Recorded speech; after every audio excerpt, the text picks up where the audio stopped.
This video has to start with Justin Jefferson. It is the biggest conversation in Dynasty Fantasy Football right now. And we're trying to find the actual answers. I think for a lot of these guys, what you have to do is look at their advanced analytics and see if in some of the efficiency metrics or some of their opportunity metrics, you can find why some of these guys haven't been producing. Justin Jefferson, an interesting case. When you're looking at the last 4 years of production for Justin Jefferson, it is a downward sloping graph. 21 points per game was his career high in 2022, and then 20 the next year, 18 last year, and then 12.9. He is the wide receiver 23 in points per game this year. Now, the elephant in the room is, of course, the fact that this isn't really Justin Jefferson's fault. But it doesn't change the fact that he's not producing for your fantasy football team. You draft this guy in the first round of a Dynasty startup. You expect him to be that guy who scores you at least what he did last year at 19 points per game and probably more. And when he's scoring you 13 points per game, you can replace him with somebody that's going in the 9th round that's scoring 13 points per game. So that's the problem with Justin Jefferson. Now, can we look at his advanced analytics and figure out, look, the answer to this is, of course, no, Justin Jefferson himself is not cooked. I do worry a little bit about at least his short-term Dynasty outlook, just because I don't know if the production can be there if they decide to roll with J.J. McCarthy next year. But that's a big if, because even a couple weeks ago, Nate was saying, hey, I think they're going to give him another year guaranteed. They're going to roll with him. It does not seem like they like him. But let's just get into the stats here. First of all, Justin Jefferson's opportunity is actually not terrible. 7th in the NFL in targets right now, 6th in target share, 2nd in snap share, 12th in routes run, right? So it's not like he's not out there getting targets. He's getting targets at a wide receiver 1 rate.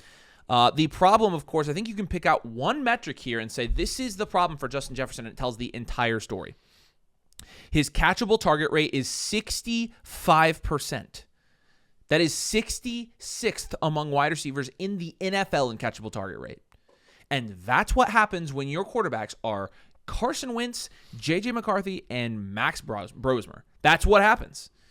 And so as a result, what else do you see falter? Well, he only has 2 touchdowns on the year, 54%, stemming from a red zone target share of 21%, which is 32nd in the league. He's 96th in motion rate. I don't know what that number has been in the past, but similar to Nico Collins, I mean, a lot of times when you see, his motion rate was much higher last year. He was 49th in motion rate, 9.8%. This year, 6.4%. So he's being used a lot less creatively, in my opinion. And I do wonder if that's because schematically they're trying to dumb things down for J.J. McCarthy. I think that's a very real possibility.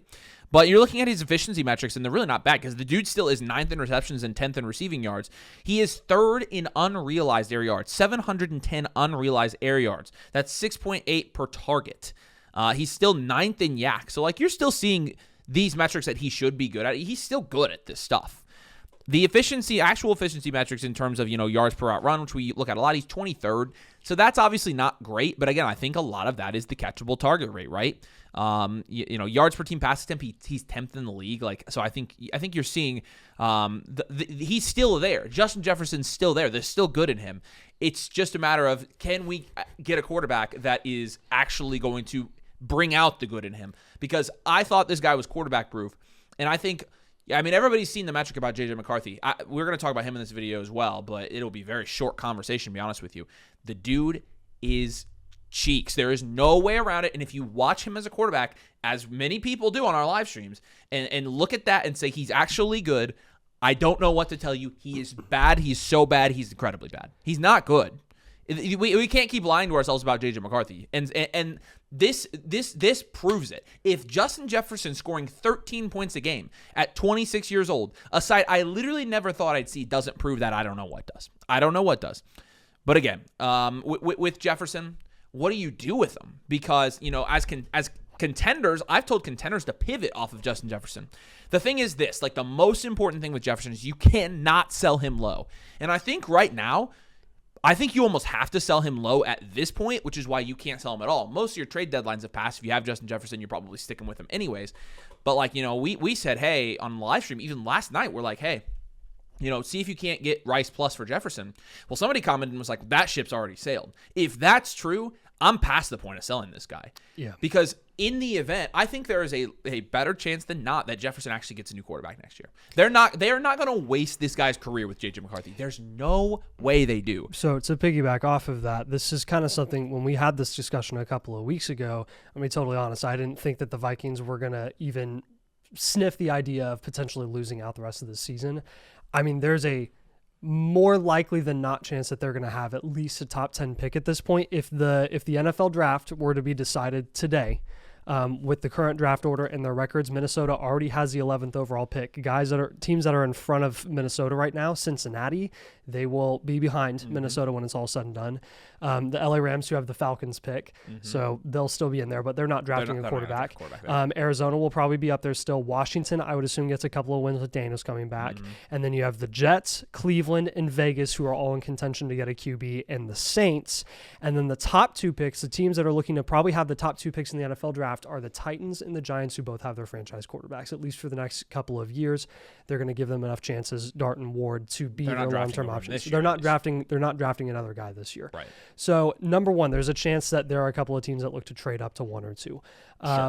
Number 2, you're looking at Minnesota potentially just finding themselves in the top 8 with a chance to get one of those top 3 quarterbacks in Fernando, Dante Moore, or Ty Simpson. So keep that in mind. I mean, while I didn't expect them to have even close to a top 10 pick, I figured they'd be like anywhere from like 15 to like 12 to 18. They're not going to even be in that discussion at this point because they're not going to be able to stack together any sort of wins.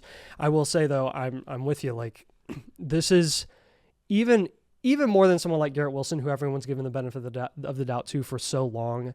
Like, the worst year that we've seen from Jefferson, he will finish as a mid to low end wide receiver 2, which is it's not great. It's really like frustrating. It's like it's unthinkable for a guy like him. But I didn't know that he was actually top 10 in reception still. He still is, dude. Crazy. Which is what I'm saying. And anyone who watches those games knows that this is the same Justin Jefferson that we've always known. Exactly. And it truly is unprecedented how bad JJ McCarthy really had to be for Jefferson to be this awful. Carson Wentz is awful. Carson Wentz was keeping Jefferson's production afloat, at least scoring like 15 to 16 points per game at that point.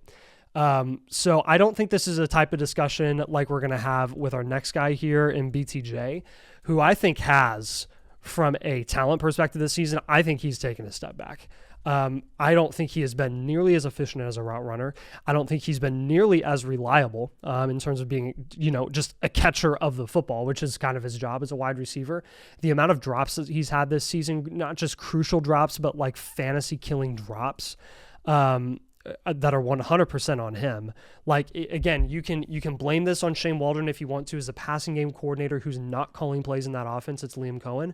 Or you can blame this on a multiple bit of factors, which is, hey, they want to establish the run. They've been using a lot of Etienne and Bashal Tutin this season. Or, hey, there's no Mac Jones. It's Trevor Lawrence. And Mac Jones actually was responsible for like 60+% of BTJ's production last year when Trevor Lawrence was out. You could attribute this to Liam Cohen as a new play caller, who is, a play caller, has experience being a play caller in OC for Tampa. But now he's a head coach, and he has a lot more things on his plate that he's focused on outside of just keeping his head dug into his play sheet all game long.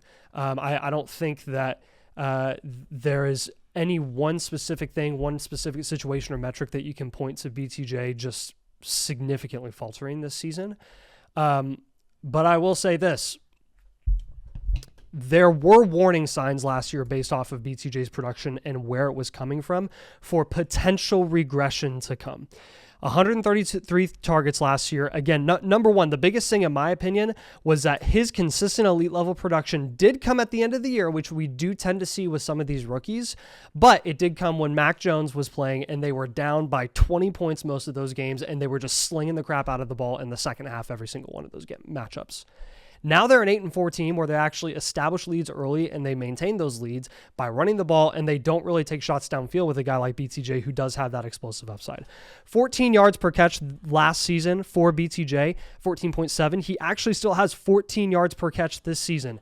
Here's your kicker. While the target volume has gone down, and that's been a big disappointment, he's going to be probably at the end of the season by anywhere from like 100 to 110 targets as opposed to 133 last season. He had 10 touchdowns last year to 1 touchdown to date this season. Interesting. 10 touchdowns. What have we seen, in my opinion, as almost a carbon copy of what BTJ did at the end of last year? What have we seen this year from two younger wide receivers and their regression after those touchdowns came in Rome Odunze and Emeka Egbuka? I mean, we've seen significant regression and fall-offs, and they haven't had what I care about the most is while their target volume has somewhat maintained, mainly at Ibuka's target volume has maintained, the level of efficiency on a per target basis is so low that he was so dependent on touchdowns to begin with that once you take those away, his production is just in the toilet. And I think you're seeing a sophomore slump from BCJ essentially because of this. Because that 14 yards per reception, that 14.7 yards per reception that you saw last year, which is sustainable enough, but it is kind of on the higher end, that's not necessarily a thing that you want to look at paired with the touchdowns and be like, oh, he's going to do the exact same thing again. I don't, and again, looking back at this, I don't think I would say that going back, I would have done anything different with BTJ, because we did have our reservations with BTJ. We did say, hey, you probably want to down tier from BTJ to JSN, because realistically, long term, we don't see any difference in value upside for either of those guys. We did say the same thing about potentially down tiering from BTJ to Marv, and that hasn't really worked out either, though ironically, Marv is more valuable than BTJ right now. Which is so weird. Which is wild. Even though Marv hasn't moved up, he has maintained. So while we did say that, we did also say, I mean, from a talent perspective, the way BTJ played and the way he looked last year was like a better version of Mike Evans. And again, we're just not seeing that manifested again this season because he's not getting those consistent shots downfield with the touchdown upside and capability, and he just doesn't look as consistent as a receiver and route runner this year. He looks a little bit disinterested, to be honest with you. There are times where he's looked not like he wants to be there, which is very weird. It's also worth, some context here. It's also worth noting he's had 3 reported injuries this year. Obviously just missed 3 games with an ankle sprain. He had a shoulder injury after week 7, but then in week 2, Liam Cohen came out and said, hey, this guy's got like a wrist sprain. And so he's kind of been playing banged up all year. And so that could be contributing, as well. It's hard to say. I'll straight up own it. I thought BTJ was one of the best players to own in Dynasty last year, and I straight up was wrong about it. And I think probably where I missed on that was, if I'm going to come out and say this guy really is one of the best players to own, I should probably look at the touchdown dependency rate of his production and big play dependency rate of his production, and try to lean more towards guys that are high target volume, like even a Justin Jefferson, who is not bleeding value because he's having a bad year like Brian Thomas is. Brian Thomas, we just don't know. Yeah, but I straight up said he was one of the best players to own in Dynasty. I was wrong. In fairness, though, what's your bar for a rookie heading into the league? It's still relatively low for like a mid-first round pick. So when he exceeds that, and guys historically that do that, he only had 133 targets. He only had 1,200 receiving yards. He only had 10 touchdowns as a rookie, and that's kind of been the rationale, I think, for everybody, which is why he was very understandably ranked as a first-round borderline first-round. I was taking beginning of the second-round Dynasty startup asset, and he was pretty comfortably going in that range. So this is the interesting thing with BTJ, and I'll kind of put a bow on this. He gets a lot of benefit of the doubt, and he should get a lot of benefit of the doubt, and he will continue to get a lot of benefit of the doubt, I think, for the next couple of years because of what he did alone as a rookie. Even though he's plummeted quite a bit and it's hard to sell him, and we wouldn't recommend selling him or anything like that, that's why I think he is a pretty decent investment, is even with a guy like BTJ, who is the wide receiver 50 this year, averaging 10 points per game,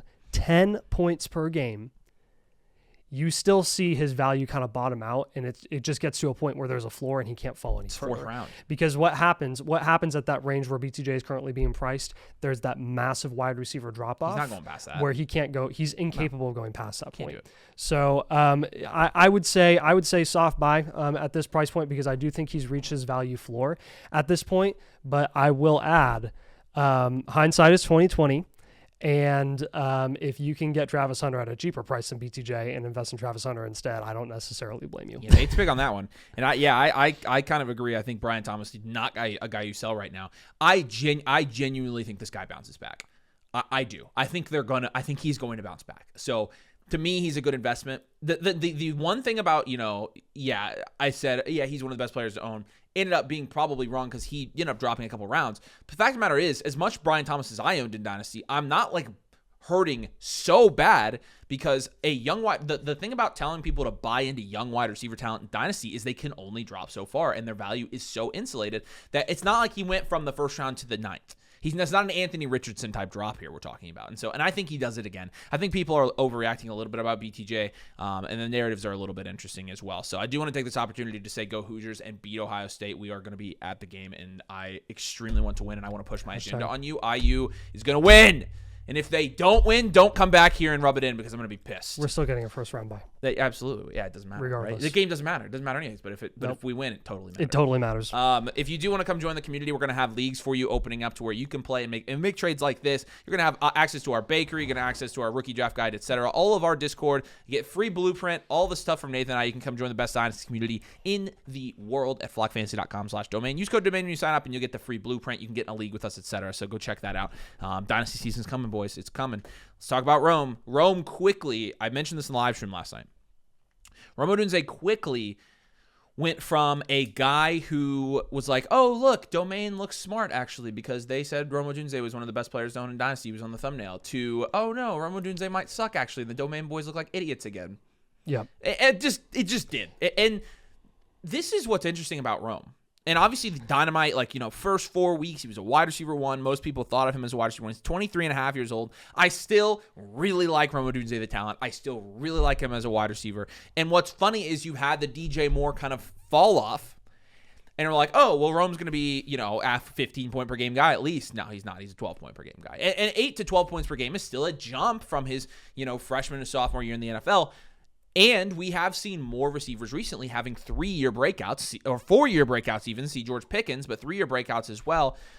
This is JSN's 3rd year, and he's now, the wide receiver 1. It took him this long to get to that point. And I'm not saying that's what Rome's going to do. He's 28th in fantasy points per game this year. But let's look. I think you can kind of carve out a very similar story as you can to Justin Jefferson here. Obviously on a Walmart brand level with Rome Odunze, but let's just talk about this. He is 16th in the NFL in targets. He's 2nd in air yards, part of the reason he's 1st in deep targets. So that's how he's being utilized. He's 15th in red zone targets. So it's not bad here. The target share is 24th. He has a 23.7% target share. You'd probably like to see that be a little bit higher. I do love that he's 17th in slot snaps. On a team that's 15th in team pass plays per game, it's average. Another guy that is not, the motion rate is 95th in the league. But I want to point to this metric again. A lot of people have pointed out, hey, Rome might be struggling here because Caleb Williams is not accurate. And to that I say, I actually agree with you. I don't think Caleb Williams has been lights out this season. I think Ben Johnson's a great coach. He's gotten better in some ways, and then he's taking a step back. And he looks really good, and then he takes a little small step back. I think overall you've seen general progression from Caleb Williams, but in terms of accuracy, you're right. It's still not consistently there yet. So let me just paint that picture for you with the Caleb Williams argument, because I do think it's one we're talking about. Caleb Williams is 1st in time to throw this season, 13th in receiver target separation, not bad. He is 6th in drop passes, worth noting, but 1st in time to throw in the NFL. And let me just give you his accuracy statistics, since we're making an accuracy argument here. He is 35th in true completion percentage. That's 35th among quarterbacks where there's only 32 NFL teams and typically only one quarterback starts all year. Okay, I'm just throwing that out there. 35th in true completion percentage. 25th in deep ball completion percentage. 32nd in pressured completion percentage. 23rd in play action completion percentage. 27th in red zone completion percentage. 34th in clean pocket completion percentage. 36th in blitz completion percentage. I mean, he is outside of the quarterback ones in the NFL in a lot of these accuracy completion percentage rates. Which begs the question, how are the Bears having a ton of success this year with Ben Johnson, the play caller? It's been through the run. I mean, the run, it's been pretty run game dominant here. Yeah. And even the catchable pass rates across the board here, all kinds of catchable pass rates, 19th, 28th, 29th, 34th, 35th, and 34th. I mean, Caleb Williams, his analytics, his advance, even though they're winning games, and this is a problem long-term, I think, for Rome Odunze, because I don't think the Bears are going to be inclined to make a change at quarterback when they're leading that division with a very competitive Green Bay and Detroit Lions team. So that begs the question, are they going to roll with Caleb long-term? Because Caleb really hasn't been good. He really hasn't been that good. He's been better. That's a low bar, though. It's a low bar for a guy who was drafted 101 overall, who was heralded as this really good prospect. That's bad. And his analytics are bad. And I get that he's passing the eye test, so to speak, but when you take the whole body of work into account, he hasn't really been that good. And he's still I don't know. He's just not been impressive, in my opinion. But, for Rome Odunze, what does that mean? It means that he's 32nd receptions. Again, his catchable target rate, 76th in the NFL. 63% of his targets are catchable.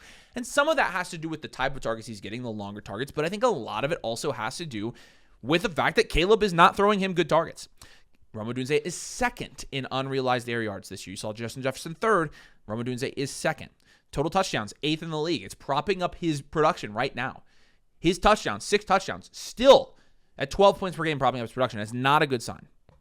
In terms of yards per route run, 43rd in the NFL. Not efficient at all. The efficiency metrics are absolutely in the can for Rome Odunze. But again, so are the quarterback efficiency metrics, and so is his catchable target rate. And so how much of this is Rome Odunze, how much of it is the scheme, and how much of it is Caleb Williams? Probably a good amount of all of that. I think Caleb Williams, I would say I think a good amount of it is Caleb Williams' fault. Because again, my guess is once we get the reception perception data this offseason for Rome Odunze, he will have a very high route win rate against all types of coverages because he's typically a guy that wins from a route running perspective. So why is he not getting the ball cleanly? That's the quarterback, right? And you see this happen. You see it affect guys negatively. Now, I also think, again, Rome Odunze's utilization does lead to a guy that's just a little bit more boom or bust. And the fact of the matter is, later in the season, it's pretty much just been bust. And that's not good if you own him.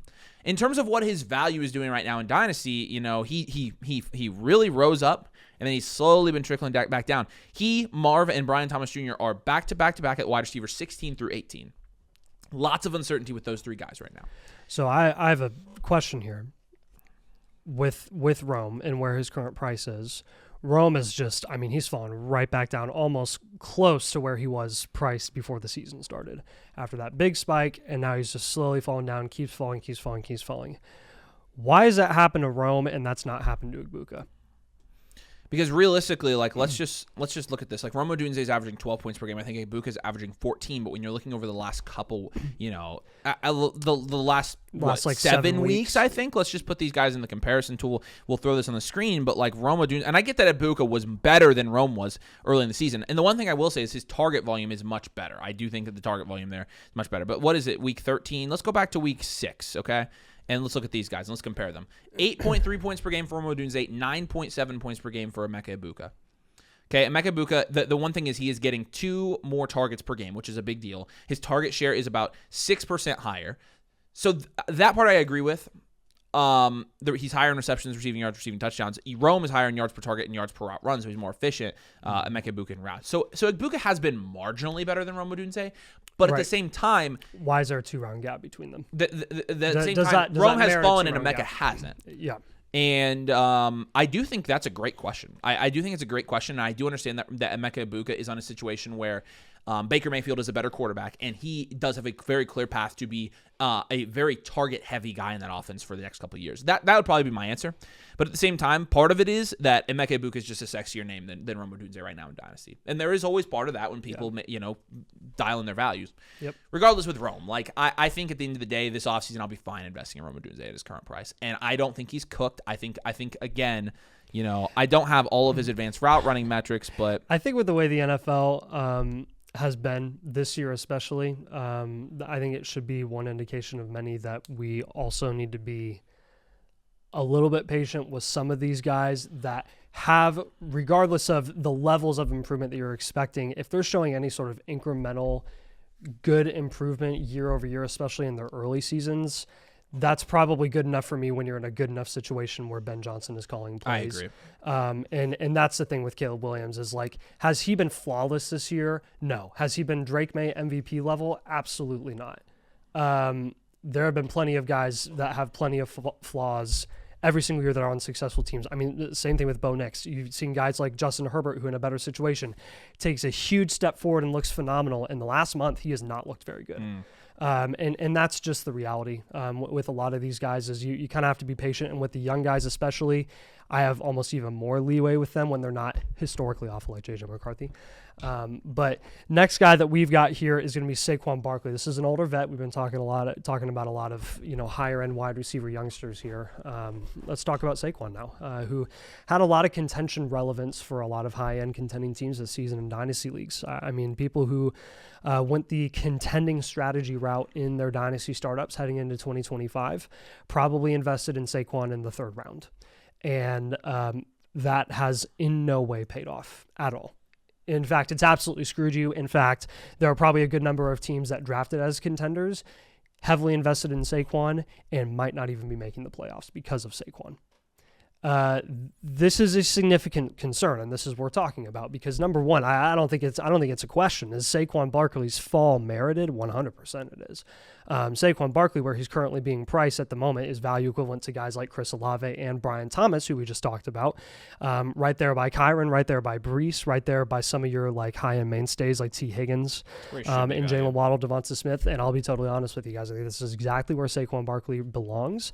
And I think this is, in my opinion, this is where we should have on when you're looking at the ranges of what Saquon Barkley's value would do at the end of 2025, this would have been the low end of what you expected, because you did, and we did, invest in a 28-year-old running back heading into 2025 who was well over the carry threshold that a lot of people swear by, which admittedly is it's a pretty solid indicator of potential regression. It's not guaranteed every time. We've seen a couple of guys transcend. We've seen a couple of guys match the following year. Guys like Zeke Elliott have done that in the past. But with Saquon this year, what you've seen is the efficiency has gone way down as a runner. And we see that very often with guys that reach that carry threshold the year before, and then the touchdowns have really killed him. That was a concerning thing, I think, with Saquon is he had like 15, I think, all-purpose touchdowns last year, only 15 for a guy that was like the running back one on the year. That's not a level of touchdown production. That's not like a JT level of touchdown production this season where you're like, oh, he's probably not going to do that again next year. Saquon, when you saw what he did last season, you're like, okay, yeah, that's probably pretty decently sustainable. And the Eagles do Eagle things, and they can't, maintain their locker room for any more than a calendar year. And their offense kind of looks like cheeks right now.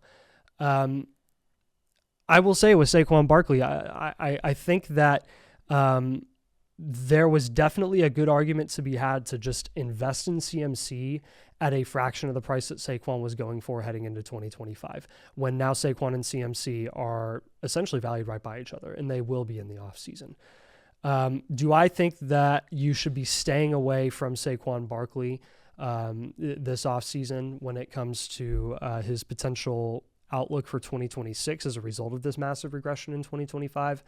I don't necessarily think so. I think there's a price point with Saquon where I would be willing for a lot of guys to go ahead and just go take a shot on him.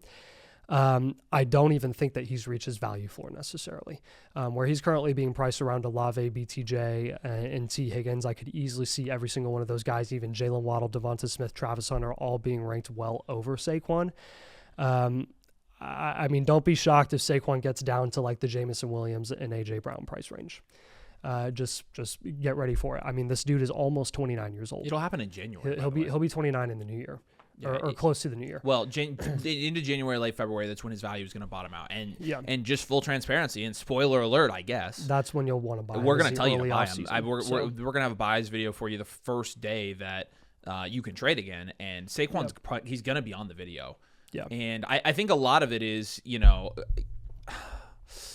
if you talk to Eagles fans, which we have some Eagles fans in our audience, they say this year the offensive coordinator has been cheeks. The offensive line has been cheeks. Well, if you watch Saquon too, does he look like he's lost a step?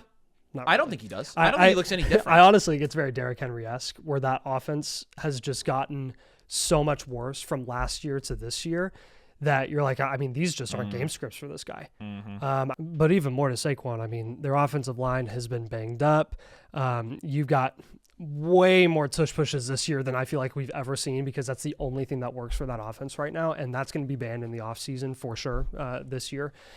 So, I mean, just even thinking ahead with that, once that is official, Like, you're going to take away all of those goal line touches that Jalen Hurts is going to get, and you can just give that to Saquon right away next year. And again, Saquon got the extension this past offseason. He's still going to be locked in there for the next couple of years. He's a pretty good short-term productive veteran to go ahead and invest in, I think, for a lot of people in the next coming months. But again, most of your trade deadlines are already passed at this point. You kind of just got to hold him if you are a contending team that has made the playoffs and hope that he can find the end zone over the next few weeks. Yeah, if you're planning on contending next year, I mean, I would just hold him on your roster. It definitely will be worth it.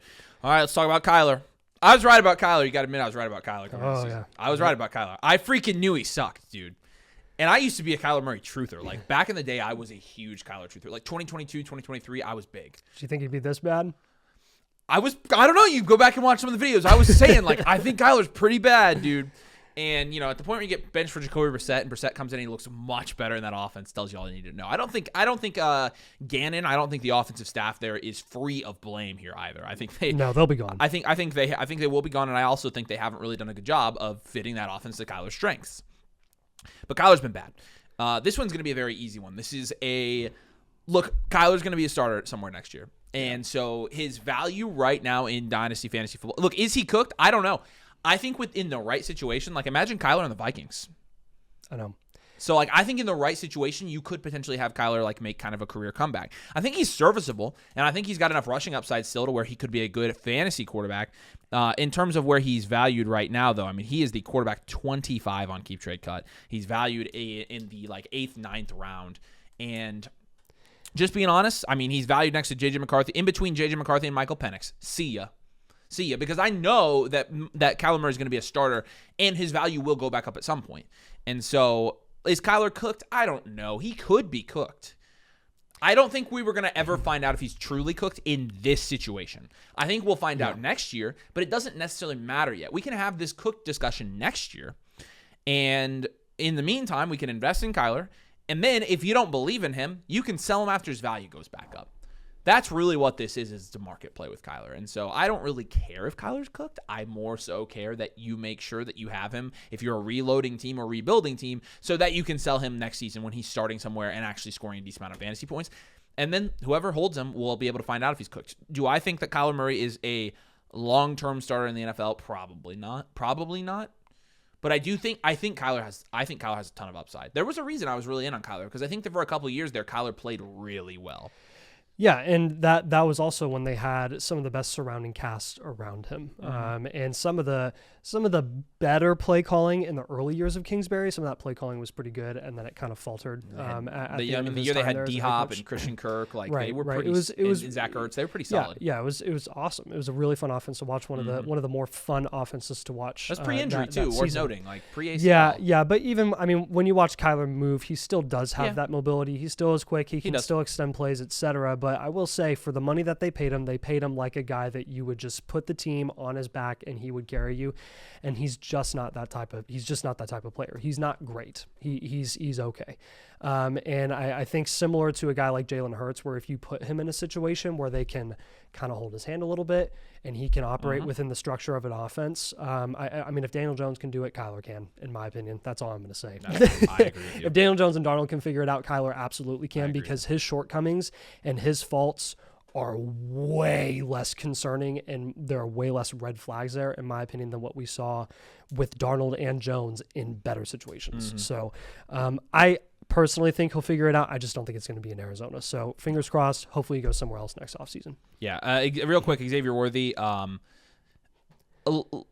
just don't. I think he was always going to be a boom bust guy there. I don't necessarily think he's cooked, but I think this is more of like, hey, I think this is kind of what I expected from Xavier Worthy. Yeah, he's had a 2-point per game drop off from this year to last year, and part of that is his target volume has gone down, and part of that's because the Rashee Rice is back this year. Like that always was going to have a negative impact on Xavier Worthy. Now, I thought they would be able to produce together at a higher level than Xavier Worthy is actually producing at 9 points per game. But his target share is 57th in the league at 16%. There's just a lot of mouths to feed, and Mahomes tends to spread the ball around. So, getting the ball to guys like Kelsey and getting the ball to guys like Tyquan Thornton and Marquise Brown and even Noah Gray. I mean, like he spreads the ball around a lot, and that's just part of it. Worthy is 22nd in deep targets, and he's 27th in ADOT. And again, this is on a team that's third in team pass plays per game right now. Like, there's really not a ton you can look at here with Xavier Worthy and find. I'll just read you his efficiency metrics. 68th in yards per out run, 71st in formation adjusted yards per out run, 75th in yards per target, 67th in yards per reception, 60th in yards per team pass attempt, 54th in true catch rate, 63rd in target separation. There's just, outside of the fact that he is not the one in that offense, in a vacuum, quarterback and situation aside, there is not a ton to lean on with Xavier Worthy and make an argument that he's going to be even a high-end wide receiver 2 in fantasy football. I personally do not see that happening because the problem is, even without Rashee Rice last year, I don't think you saw Xavier Worthy perform at a level where it's like, okay, yeah, this guy's definitely like a top 4-round dynasty pick. I personally think that ship has kind of sailed with Xavier Worthy. As much as I like him, as much as I loved his combine numbers, I mean, last year he was the wide receiver 33 and he played 17 games. In his rookie year, obviously, had 6 touchdowns, played all that without Rashee Rice, and he was a low-end wide receiver 3. I personally, is he cooked? I think it depends on what your expectations were for Xavier Worthy. I mean, personally, I think this is, I never would have expected this from Rice, obviously, after our analysis of him coming out of college. But with that being such a match made in heaven, like, maybe with Kelsey going away, that you see Xavier Worthy taken up. But Worthy's not that type of player. And so, personally, like, he's been playing hurt. And so it's worth noting that.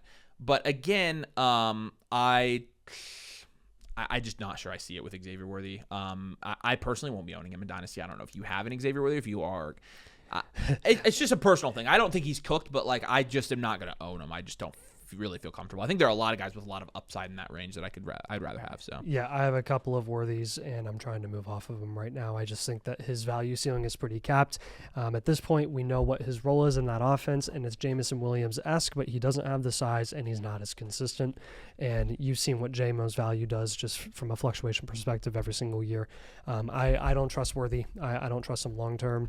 I would much rather take a shot on a guy like Luther Burden instead. That's exactly where I'm at. So this one's easy. Yeah, J.J. McCarthy, our last guy here. Is J.J. McCarthy cooked? Yeah, he's cooked. Yep. This experiment is, over. Dare I say, worse than the Anthony Richardson experiment.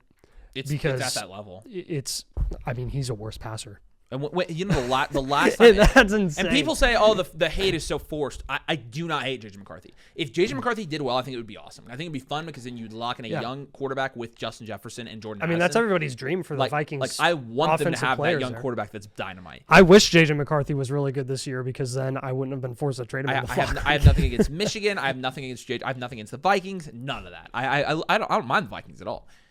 I wish I had KOC. But simply, like, you can't not watch him play and be like, oh, this guy sucks. He does. He's not good. Like he's just not. I mean, good. I don't know. And the thing is, in college, I don't know what you can fix. In college, I don't think it was that. I don't think it was that convincing what he put on the field from a product. No, there was nothing convincing about what McCarthy put on the field whatsoever. This was always true, regardless of what your opinion was of where he would be drafted. He was only and ever drafted for one thing, and that was physical talent and upside. Mm-hmm. That was it. What he showed on film, he literally had, you could fit in one hand the amount of NFL throws that he made at a college level in Michigan. They didn't make in their 15-0 season. Throws. They didn't make him do anything. That was the most nothing. hand offense of all time that Harbaugh put on the field for him. They won the championship, and he threw how many times in the national title game? Like 10? Yeah. So again, how much can you expect from J.J. McCarthy? Hindsight, again, going to be 2020 here. But his development was always going to take time. So you are going to have some people that say, well, since they asked him to do nothing in college, and since he still is athletic enough, I mean, the dude's got to stay healthy. He's got injury history dating back to college, where he missed some significant time in college as well.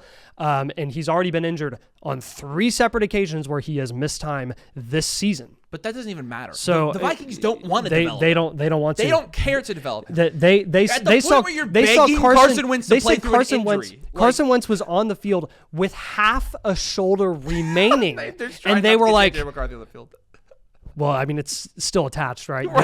Get out there. Get back out there. I mean, Carson Wentz is throwing, and he's like, and JJ's like, I'll go in. Like, no. The Vikings, I think they know too. I think the ownership knows. I think the GM knows. I think that McCarthy. They took a big swing and they failed, and they got to move on. You're gonna have to trust us. If you don't trust us, it's fine. If you like JJ McCarthy, invest in him all you want. I'll sell him to you. You also didn't believe us when we said that there was not a chance in the world they were re-signing or tagging Sam Darnold. I was gonna say that was last year's Viking and take. we were also right about that. And that was when I actually got right. So last time we were like this, like, hey, this guy sucks on a quarterback. It was Justin Fields. Yeah, and he sucked. So that's definitely, this is what's going to happen this year. We're going to get so much crap for saying that they're done with JJ McCarthy and moving on, and then they're going to move on in the offseason. They're going to sign a free agent. And there's going to be a quarterback competition there, and then he's going to lose. This is predictable, guys. So all right. Again, I mean, if you like JJ McCarthy, I'll gladly have my other people who don't like him sell him to you. You can have all seriously, of them. genuinely, if you're a McCarthy fan, I am so sorry. Like we feel your pain. And Vikings fans will tell you he's cooked. We tried the same upside shot with Anthony Richardson. He had a handful of NFL throws at the college level too, and it did not work. He had the best throw I've ever seen. It is. We know how this feels. Like, we have a quarterback that genuinely is no good at football. And we moved on, and the Vikings are going to do the same thing. So, all right, there you go. Hopefully that adds some clarity. There's really not any guys on this list. I think outside of Xavier Worthy, is really the only guy on this list I'm like, yeah, I'm fine just selling them and getting what you can. Outside of that, everybody on this list, I'm like, hey, I'm kind of holding these guys. So hopefully this was kind of a keep your head above the waves type video. But if you enjoyed the video, enjoy the content, enjoy the analysis, drop a like on the video. It supports Nathan and I, supports Domain. And make sure you're subscribed. If you play Dynasty, this is a place to be. We've got 2 episodes a week coming out for you. We've got 2 live streams a week coming out for you. We've got a Discord chock full of activity, and we do exclusive Q&As over there as well during the off season. You can also get in a league with us, get a free blueprint when you come join, so you can check that out in the link in the pinned comments. Appreciate you guys. We'll see you here soon.